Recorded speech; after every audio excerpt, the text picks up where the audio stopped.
मंत्रा Ayurvedic face wash, ये कोई cosmetic नहीं, आयुर्वेदिक औषधि है।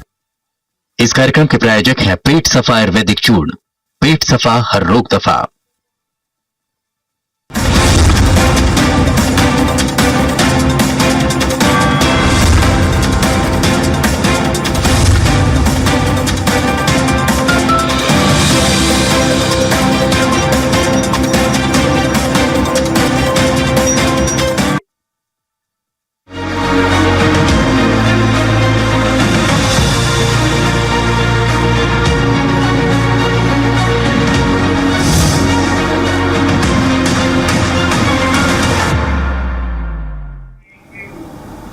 नमस्कार, बहुत स्वागत है आप सभी का स्वराज एक्सप्रेस में। आप दिख रहे हैं हमारा खास प्रोग्राम जनता मांगे जवाब। आपके साथ मैं हूं संयम जैन। देश की राजनीति में ओबीसी आरक्षण को लेकर एक बार फिर बड़ा सियासी संग्राम शुरू हो गया है और इस बार बहस सीधी आरक्षण में आरक्षण की मांग पर है। कांग्रेस ने बड़ा दांव चलते हुए मांग की है कि लोकसभा और विधानसभा में महिलाओं को मिलने वाले आरक्षण के भीतर ओबीसी समाज को अलग से कोटा दिया जाए। इस मुद्दे पर दिल्ली में कांग्रेस की बड़ी बैठक हुई जिसमें राहुल गांधी समेत कई वरिष्ठ नेता शामिल हुए और इसे राष्ट्रीय स्तर का मुद्दा बनाने की रणनीति तय की गई। तो वहीं बीजेपी ने इस पर कड़ा पलटवार किया है और इसे वोट बैंक की राजनीति बताया है। ऐसे में सवाल यह है कि क्या यह मांग सामाजिक न्याय की दिशा में बड़ा कदम है या फिर सिर्फ रणनीति। करेंगे चर्चा, लेकिन उससे पहले रिपोर्ट देखिए आप।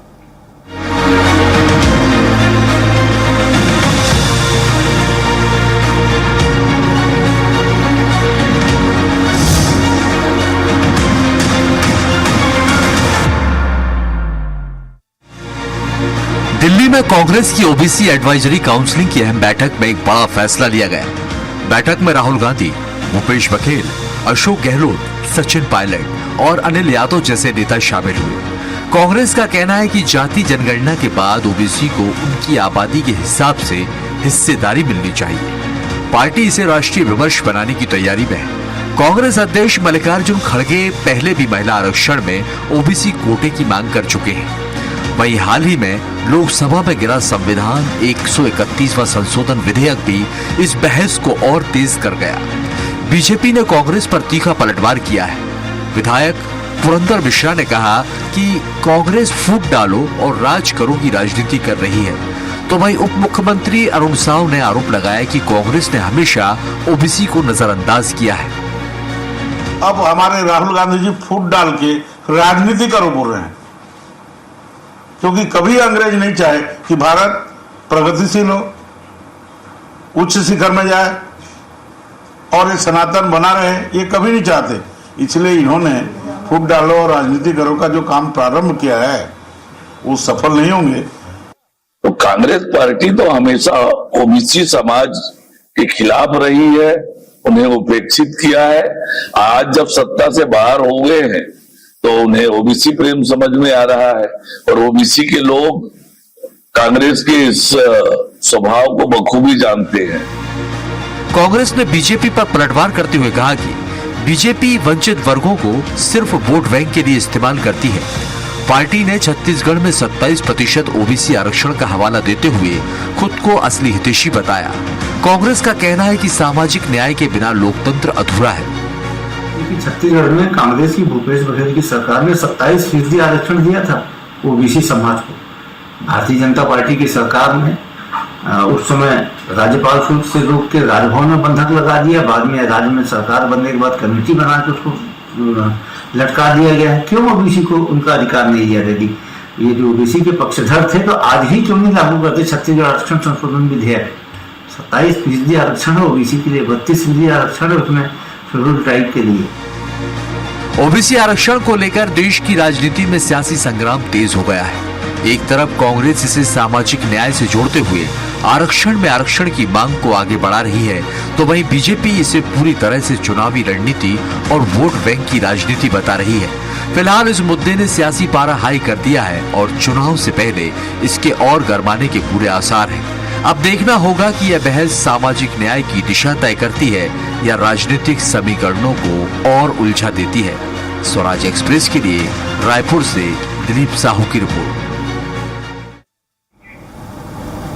तो चर्चा के लिए खास मेहमान हमारे साथ मौजूद है इसी विषय पर चर्चा के लिए, जहां वैभव बैस बीजेपी प्रवक्ता हैं, नितिन भंसाली कांग्रेस के प्रवक्ता। आप दोनों का बहुत बहुत स्वागत, और के शर्मा वरिष्ठ पत्रकार भी हमारे साथ जुड़े हुए, आपका भी बहुत स्वागत इस चर्चा में जुड़ने के लिए। नितिन जी, एक कोशिश क्या की जा रही है कांग्रेस की तरफ से, विपक्षी दल की तरफ से, ये देश समझना चाहता है। महिला आरक्षण बिल पास होकर रखा हुआ है, उसमें आपका सहयोग था। उसके बाद महिला आरक्षण बिल को लिए कैसे उसे जल्दी लागू किया जाए, उसकी कोशिश बीजेपी कर रही थी, और इसलिए परिसीमन बिल लाए गए, संवैधानिक संशोधन बिल लाए, लेकिन औंधे मुंह गिर गए। और उसके बाद अब ये कांग्रेस ने नया हथियार निकाला है कि महिला आरक्षण में ओबीसी आरक्षण में आरक्षण, आपको महिला आरक्षण बिल के नाम पर घेरा जा रहा है। तो क्या उसका विकल्प ये कांग्रेस ढूंढ रही है, क्या कोशिश है? देखिए, ऐसा बिल्कुल भी नहीं है। 2023 का जो विधेयक था, जो विधेयक पास हुआ था, उसके पक्षधर तब भी थे, अब भी हैं। आज ही कर दें आरक्षण लागू, हम इसका कोई विरोध नहीं करेंगे। सारा विपक्ष 100% इसका समर्थन कर देगा 2023 के आरक्षण के विधेयक में। ये अभी जो विधेयक आया था, ये आरक्षण का नहीं था, ये डिलिमिटेशन का, परिसीमन का विधेयक था, जिसका उद्देश्य कहीं से भी आरक्षण का मुद्दा नहीं था। देखिए, आप जैसे ही संसद का सत्र जो है समाप्त हुआ, 5 मिनट में तख्तियां, बैनर, पोस्टर सब आगे, सब छाप छुपा के पहले से रखा गया था कि जैसे ही ये यहाँ पे पास नहीं होगा, क्योंकि इनको मालूम था कि ये विधेयक पास नहीं होगा, इसलिए उन्होंने पहले से तैयारी कर रखी थी। अब बात आती है ओबीसी की। हमारी सरकार ने, छत्तीसगढ़ में पूर्ववर्ती कांग्रेस की भूपेश बघेल जी की सरकार ने, मैं बता दूं, ये विधेयक सर्वसम्मति से विधानसभा में पारित होकर, राज्यपाल महोदया थी तब अनसुईया उइके जी, उसके बाद तो 2 राज्यपाल शायद और बदल गए, उनके पास गया हुआ है और वहां रखा हुआ है। यदि ये ओबीसी के पक्षधर हैं तो मैं जो कह रहा हूं उसको सुन लीजिए। हमने जो विधेयक भेजा था उसमें अनुसूचित जाति को प्रदेश में उनकी आबादी के हिसाब से 20 से बढ़ाकर 32, अनुसूचित जाति को 12 से बढ़ाकर 13, पिछड़ा वर्ग के लिए 14 से बढ़ाकर ओबीसी के लिए 27%, इसके अलावा सामान्य वर्ग के गरीब अर्थात ईडब्ल्यूएस के लिए भी आरक्षण का प्रावधान किया था। और यह विधेयक विधानसभा से सर्वसम्मति से पारित करके हमने गवर्नर हाउस भेजा था। आज तक उस पर कोई डिसीजन नहीं हुआ और वो विधेयक वहां पर लंबित है। तो यदि बीजेपी ओबीसी की इतनी वो कर रही है कि वो ओबीसी के साथ है तो करवा ले। हम तो कहते हैं देश में भी जनगणना होनी चाहिए, क्योंकि आप देखिए, जिसकी जितनी आबादी उसको उतना अधिकार मिलना चाहिए, समान अधिकार मिलना चाहिए, हमारी ये मांग है। बिल्कुल, ये तो राहुल गांधी बोलते हैं, लेकिन आप महिला आरक्षण में ओबीसी की जो मांग कर रहे हैं, अभी तो महिला आरक्षण लागू नहीं हुआ, अभी तो महिला आरक्षण ही बहुत दूर लिख रहा है। 10 साल ऐसे दिख रहे हैं हमको कि 10 साल लग सकते हैं, जल्दी लागू हो सकता था, लेकिन उसमें आपका सहयोग नहीं था, और ये बीजेपी आरोप लगाती है। लेकिन एक चीज नितिन जी, एक चीज, अब महिला आरक्षण में ओबीसी की बात, अभी पहले महिलाओं को तो नेतृत्व मिल जाए, उसके बाद फिर उसमें भेदभाव की बात कर लेंगे। ये सारी चीजें बोलनी पड़ेगी, क्योंकि ये मन की बात करने वाले लोग हैं। संयम जी जन की बात नहीं सुनते हैं, थोड़ी नजर इधर उधर चूकी तो कब क्या कर दे कोई ठिकाना नहीं है। तो हम पहले से जो चीजों को है क्लियरिफाई करके चाहते हैं कि सारी चीजें जो है व्यवस्थित होकर ये कानून पास हो। और हम तो आज भी कह रहे हैं कि 2023 में जो पास हुआ था जो विधेयक, उसको ले आए, हम समर्थन कर देंगे और 100% समर्थन कर देंगे। फिर महिला ओबीसी पे भी हम बात कर देंगे, महिला आरक्षण में ओबीसी कोटे पर। वैभव जी, इस वक्त ये आपने एक नया हथियार निकाला, महिला आरक्षण बिल आपका पास था 2023 में, अब 2026 में परिसीमन और संवैधानिक संशोधन बिल आप लाए थे, उसके जरिए महिला आरक्षण बिल जल्दी लागू होता। सिर्फ इतनी मंशा बीजेपी की थी, लेकिन आपने पूरे देश में नैरेटिव सेट कर दिया कि महिला आरक्षण बिल पास नहीं हुआ है, फेल हो गया। अब कांग्रेस ने उसका हथियार ढूंढ लिया है कि लाइए महिला आरक्षण बिल के सामने, ओबीसी को भी दीजिए। अब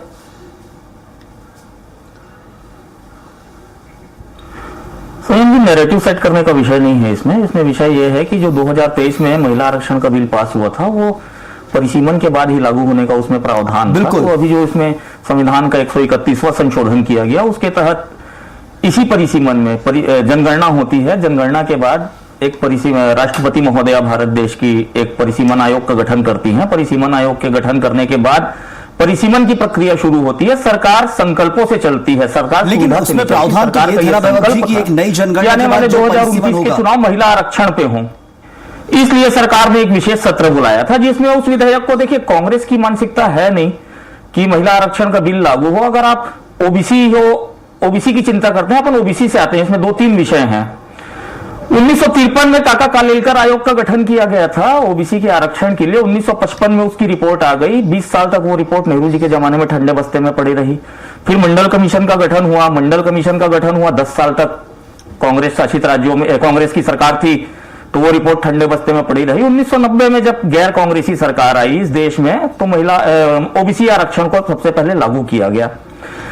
राजीव गांधी जी का आज मैं कैरियर देख रहा था। राजीव गांधी जी ने सदन में अपना सबसे लंबा भाषण जो दिया है, अगर आप उसको जांच करेंगे तो ओबीसी आरक्षण के विरोध में दिया था 1990 में। तो हाथी के दांत खाने के और हैं और दिखाने की कुछ और हैं। भाजपा ने कोई नैरेटिव सेट नहीं किया। भाजपा की सरकार संकल्पों से चलती है। ये तो कहा जाता है ना कि महिला आरक्षण बिल गिर गया, हमेशा यही कहा जाता है महिला आरक्षण बिल पास नहीं हो पाया इसमें ही लागू करने के लिए। वैभव जी आवाज पहुंच रही है आप तक? मेरी आवाज पहुंच रही है? जी मेरे को आ रही है आपकी आवाज। जी, कहा तो यही जाता है कि महिला आरक्षण बिल गिर गया, महिला आरक्षण बिल पास नहीं हो पाया, हर जगह यही कहा जाता है। फिर उसको हम क्लियर करते हैं कि महिला आरक्षण बिल पास होकर रखा हुआ है। ये संवैधानिक संशोधन बिल था जिसके जरिए महिला आरक्षण बिल जल्दी लागू होता। बिल पास होकर रखा गया है। महिला आरक्षण बिल में जो क्लॉज था वो क्लॉज ये था कि जनगणना के बाद परिसीमन, लेकिन आप पुरानी जनगणना में परिसीमन मांग रहे थे, वो कांग्रेस संतुष्ट नहीं थी। 2026 में शुरू हुई है। हाँ, जनगणना के बाद परिसीमन का क्लॉज था, लेकिन आप पुरानी जनगणना पे आप परिसीमन मान रहे थे, उस पर कांग्रेस संतुष्ट नहीं है। आबादी कांग्रेस देखिए, देखिए संयम जी, कांग्रेस किसी भी चीज में संतुष्ट नहीं है। नितिन भंसाली जी वैसे काफी वरिष्ठ है। नितिन भंसाली जी ने भी बताया कि राहुल गांधी जी का कहना है कि जितनी आबादी उतना प्रतिनिधित्व। ये बात राहुल गांधी जी का स्टेटमेंट है। लेकिन सेम टाइम में शशि थरूर जी कहते हैं कि दक्षिण के राज्यों ने अपनी आबादी कम रखी, वो टैक्स ज्यादा देते हैं, तो उनके साथ भेदभाव हो जाएगा। तो पहले कांग्रेस पार्टी इसमें अपनी एक मत राय बना ले। कांग्रेस पार्टी इस समय एकदम बहुत फ्री पार्टी है। राहुल गांधी जी इस समय बहुत फ्री हैं, तो बस उन्हें शिगुफे छोड़ना उनका काम है और वो वही करते रहते हैं। तो ओबीसी को लेकर क्या कहेंगे? ओबीसी की बात अब कर रही है कांग्रेस, क्या उस पर सहमत है बीजेपी?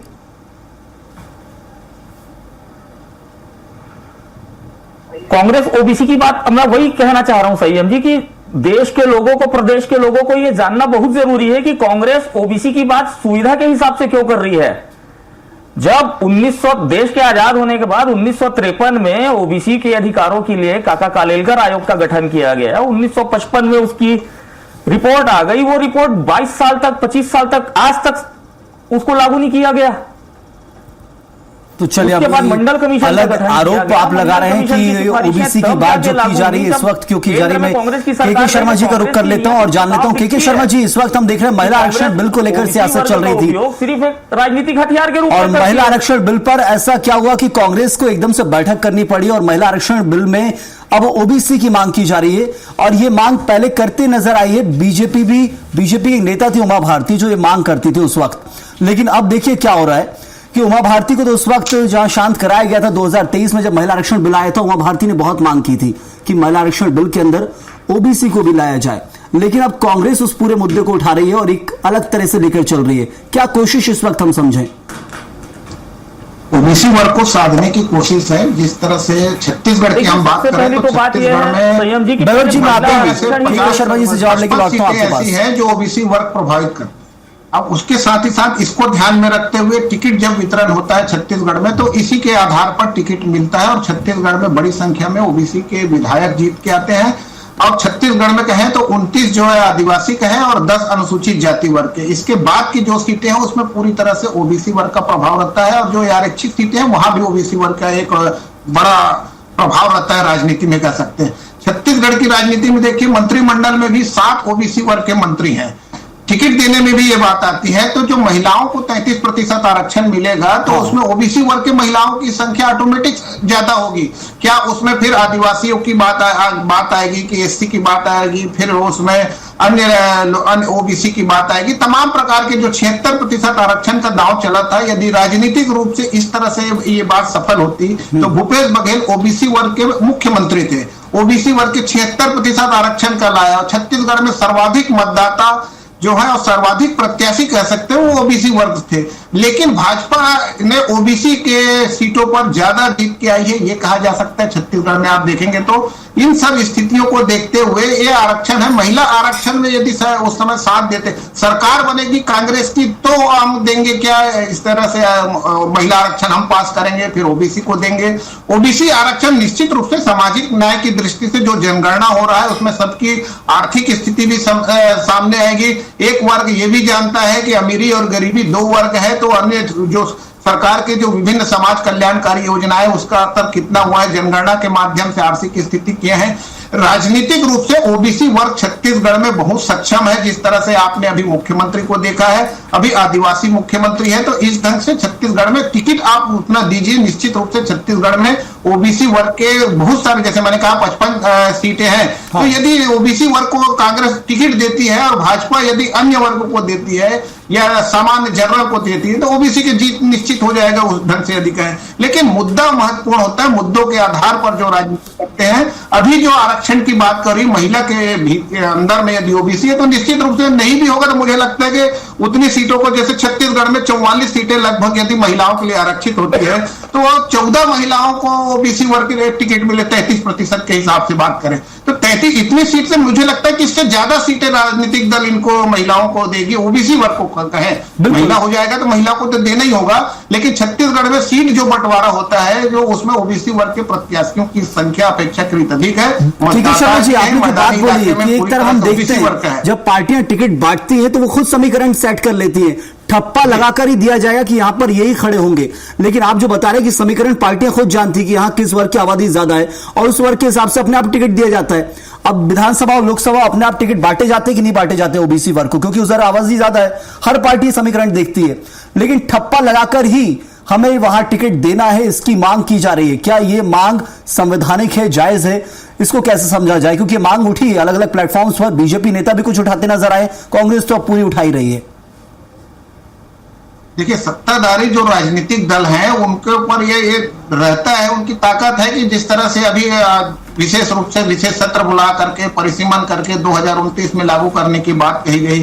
कांग्रेस सरकार में आती है या अभी चुनाव में मुद्दा बनाता है, उसका लाभ मिलता है। महिलाएं बड़ी संख्या में जो जिस तरह से भाजपा कोशिश कर रही महिला उनको अपनी ओर आकर्षित करने के लिए, उसमें यदि कांग्रेस सफल वर्ग का साथ मिलता है, आदिवासी, अनुसूचित जाति वर्ग, सभी वर्ग के लोग यदि इस ढंग से विचार करते हैं कि कांग्रेस बेहतर है तो आने वाले समय में आप आरक्षण दीजिए। उसमें किसी को, मुझे लगता है 33% महिलाओं के भीतर यदि ओबीसी को आरक्षण मिल जाता है तो छत्तीसगढ़ में जैसे 27%, उससे किसी को आपत्ति नहीं है। मुझे लगता है आप महत्वपूर्ण बात है कि अपने वर्ग के विकास के लिए क्या ओबीसी बनने के बाद छत्तीसगढ़ में किस ढंग से राजनीति जरूर, ये अभी तो बहुत महिला आरक्षण बहुत दूर दिख रहा है और उसमें भी आरक्षण की मांग की जा रही है। नितिन जी, आप ये मांग कितना जायज कांग्रेस मांगती है? क्योंकि कांग्रेस इस वक्त हम देख रहे हैं कि पूरे संगठन के साथ चल रही है, बहुत सारे दल उसमें जुड़े हुए हैं और बहुत सारे जो दल जुड़े हैं वो मांग जरूर यही करते हैं। अब मुख्य रूप से कांग्रेस भी इसमें मांग कर रही है कि आरक्षण में, महिला आरक्षण में जो ओबीसियों को एक तरह से प्रतिनिधित्व मिले, लेकिन ये लग रहा है कि इस वक्त अब मोदी कार्यकाल के रहते मिल पाएगा, क्योंकि मोदी कार्यकाल में तो आपको इस वक्त विलेन बना दिया गया है कि आप महिला आरक्षण में साथ नहीं दे रहे। कोई विलेन उनके बनाने से थोड़ी कोई विलेन या हीरो बनेगा, पिक्चर के डायरेक्टर थोड़ी है। अभी देखा था इनकी जन आक्रोश रैली कितनी भीड़ थी और जो महिलाएं जन आक्रोश रैली में आई थी उसमें से कई आपके कैमरामैनों ने, रिपोर्टरों ने पूछा कि आप क्यों आए हो? बोले हमको पता नहीं, हमको बोला था तख्ती लेके जाओ, तो चले गए। तो कितना महिला इनके पक्ष में है और कितना मोदी जी का जादू है ये मुझे बताने की आवश्यकता नहीं है। 400 पार का नारा दिया था, संविधान बदल देंगे बोला था, जनता समझ गई और 240 में इनको निपटा दिया। हमने जातिगत जनगणना की मांग की थी, राहुल गांधी जी ने मांग की थी, कांग्रेस ने मांग की थी, विपक्ष ने मांग की थी। उस मांग को इन्होंने माना और इनको भी ऐसा लगा कि जातिगत जनगणना होनी चाहिए तो जातिगत जनगणना हो जाए, किसकी कितनी आबादी है, किसका कितना वो है, सारी चीजें क्लियर हो जाए। और उस हिसाब से जैसा छत्तीसगढ़ की बात करूं तो उस चीजों को हमने देखा था, समझा था और डेटा के एनालिसिस करने के बाद, सारी चीजों को सोचने समझने के बाद एक शानदार विधेयक आरक्षण का विधानसभा से सर्वसम्मति से पारित करके गवर्नर हाउस भेजा था। वो विधेयक आज भी लंबित है राजभवन में। यदि ये चाहे, ये नहीं चाहेंगे, क्यों नहीं चाहेंगे मुझे नहीं पता, पर ये यदि चाहे तो बहुत शानदार विधेयक है जिसमें 27% ओबीसी का। लेकिन नितिन जी, आपकी बात जनता नहीं समझ पाई, नहीं तो 2023 में आपकी बात मान लेती, 2023 में आपको सत्ता में देती, उसको उतना हक मिलना चाहिए। जी आपकी बात जनता समझ नहीं पाई, नहीं तो 2023 में आपको मौका फिर से मिल जाता और आपको फिर ये कहने की नौबत नहीं आती कि बीजेपी नहीं कर रही है। देखिए हार और जीत है संयम जी, हार और जीत है एक सिक्के के दो पहलू है। एक हार से कोई सिकंदर या एक जीत से कोई सिकंदर या एक हार से कोई फकीर नहीं होता। अभी उमा भारती जी का जिक्र हो ही रहा था, महिला थी, क्या गलती थी?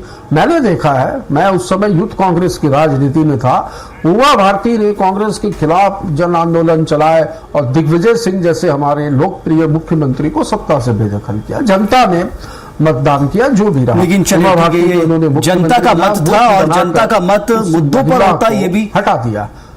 ठीक और उमा भारती की भी यही मांग थी।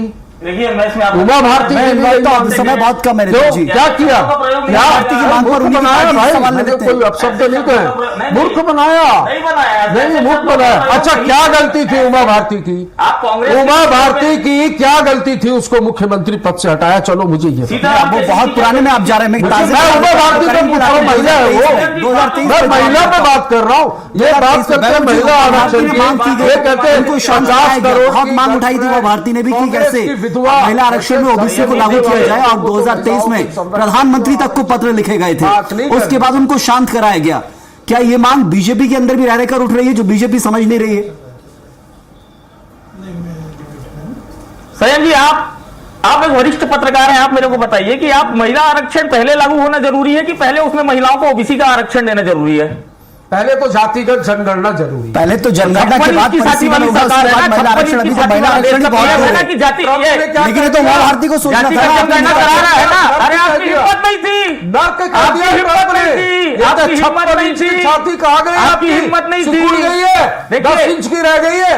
सुनिए संयम जी, अभी नितिन जी ने बोला ना कि एक चुनाव हारने से कोई सिकंदर नहीं होता। अरे आप जीत के बैठे हैं, बात यह है कि आप अपनी पार्टी के नेताओं की आवाज कहीं दबा तो नहीं रहे। सिर्फ मेरा इतना सा सवाल है, क्या बीजेपी के अंदर जो मांग उठ रही है वो बीजेपी समझ रही है? बीजेपी नेत्री ने यदि मांग उठाई तो बीजेपी समझी थी क्या? करवाते उस समय जातिगत जनगणना, उस समय के जनगणना के फॉर्म में जाति का कॉलम था, क्यों सार्वजनिक नहीं किया गया वो डेटा? ये बिना ब्रेक, देखिए ठीक है, ये मैं फालतू की बातों का जवाब नहीं। मुझे लग रहा है कि आप कहीं और ले जा रहे हैं, बहुत लंबा समय मेरे पास नहीं है। के शर्मा जी, अब क्या लग रहा है, महिला आरक्षण अभी लागू नहीं हो रहा है, बहुत दूर दिख रहा है महिला आरक्षण, अभी 34 की बात की जाती है और अभी क्या इसमें महिला आरक्षण में आरक्षण की मांग सिर्फ ये वर्तमान की कांग्रेस भविष्य भाजपा भी इसका विरोध करेगी यदि ओबीसी वैभव जी रुक जाइए, समय नहीं है। आरक्षण हुआ है, अभी जनगणना के साथ जाति जनगणना दोनों आ जाएगी, उसके बाद की स्थिति जवाब देने वही है कि 33% महिला आरक्षण को लेकर भाजपा ने जिस तरह से कांग्रेस को घेरने की कोशिश की है उसका ये जवाब है। ये फिलहाल आरक्षण महिला आरक्षण होगा, फिर 33% उसके भीतर महिलाओं को आरक्षण की बात आएगी, ओबीसी वर्ग को 27 देंगे कि कितना देंगे, राष्ट्रीय स्तर पर राज्य स्तर पर क्या होगा, ये लंबा प्रोसेस की बात है। फिलहाल ये है कि आरक्षण को लेकर जो महिला आरक्षण की राजनीति चल रही है उसके जवाब में कांग्रेस का जो ओबीसी आरक्षण का दांव है वो जनता के बीच कितना स्वीकार होता है, और वो ये भी कि ये दांव कितना लंबा चलता है, क्या वर्तमान के लिए या फिर लंबा ऐसे कांग्रेस लेकर चलती है, कैसे एजेंडा बनाकर 2029 तक भी उतरा जा सकता है। बहुत सारे सवाल हैं, वक्त इतना ही था। बहुत शुक्रिया अदा करूंगा नितिन जी आपका और वैभव जी आपका और के शर्मा जी आपका ही बहुत बहुत धन्यवाद हमारे साथ इस चर्चा में जुड़ने के लिए। तो ओबीसी आरक्षण को लेकर छत्तीसगढ़ से लेकर दिल्ली तक सियासत अपने चरम पर पहुंच चुकी है। एक तरफ कांग्रेस इसे सामाजिक न्याय का बड़ा कदम बताते हुए आरक्षण में आरक्षण की मांग को आगे बढ़ा रही है, तो वहीं बीजेपी से पूरी तरह से चुनावी दाव और वोट बैंक की राजनीति करार दे रही है। दोनों ही पक्ष अपने अपने तर्कों के साथ, लेकिन देखना यह है कि यह सियासी संग्राम आने वाले समय में किस दिशा में जाता है और क्या वाकई इसमें सामाजिक संतुलन मजबूत होता है या फिर सियासत और ज्यादा बढ़ जाती है। क्योंकि तो अभी महिला आरक्षण लागू नहीं हुआ और उसमें महिला आरक्षण में आरक्षण की बात मुंगेरी लाल के हसीन सपने टाइप फिलहाल के लिए नजर आ रही है। इस वक्त के लिए फिलहाल इतना ही। आप बने रहिए स्वराज एक्सप्रेस के साथ।